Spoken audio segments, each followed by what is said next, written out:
The renowned Tuacahn Center for the Arts attracts visitors from all over the world.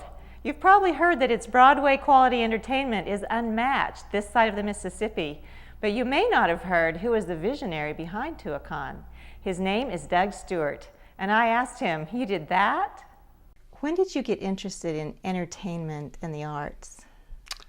It started in high school, and then college, it really became more and more important to me as I continued to do student assemblies. And the only really artistic class I took was playwriting my last year, and that's really when things turned, because our assignment was to write a full-length play, and the professor loved my play so much he produced it the next year. What was it called? It was a major production, A Day, a Night, and a Day. Okay, I've heard of that. I've seen it. The next thing I wanted to do was write a screenplay and be on the big screen. And so you did that, right? And I went to California and did that, yeah. Doug says his first film bombed, but he later teamed up with Lyman Dayton and made several successful films, among them Where the Red Fern Grows, Against a Crooked Sky, and Seven Alone. He then joined forces with Lex de Azevedo and wrote the phenomenally successful play Saturday's Warrior. Were you surprised when Saturday's Warrior became such a cultural icon? Oh, absolutely. It was a little bit overwhelming. When it was first done at BYU, it took off like gangbusters. They had to extend it and extend it and extend it. And we saw the writing on the wall. This has commercial value.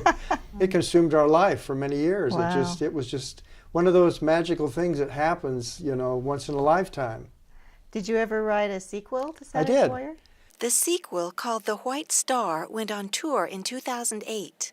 I want to talk a little bit about Tuacahn. Yes. What made you decide to put it here in St. George? We moved here in 1983, came here on location to do a film, and the first thing I started imagining was an amphitheater with these beautiful red rock canyons as a backdrop.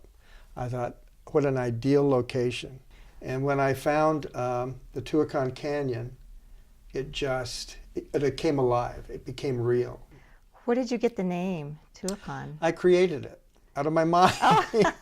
Near Mexico City is a place called Teotihuacan, and that was where I started, the starting point, and I just played with words and came up with Tuacahn.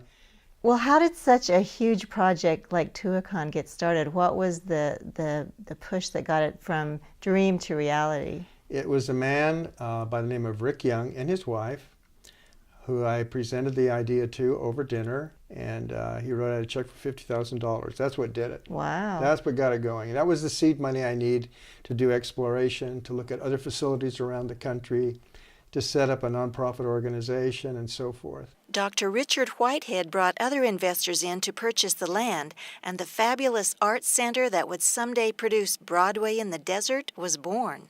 Doug spent several years as the executive director of the facility, and his wife Mary ran the Tuacahn Music School for private students, the forerunner of today's high school for the performing arts.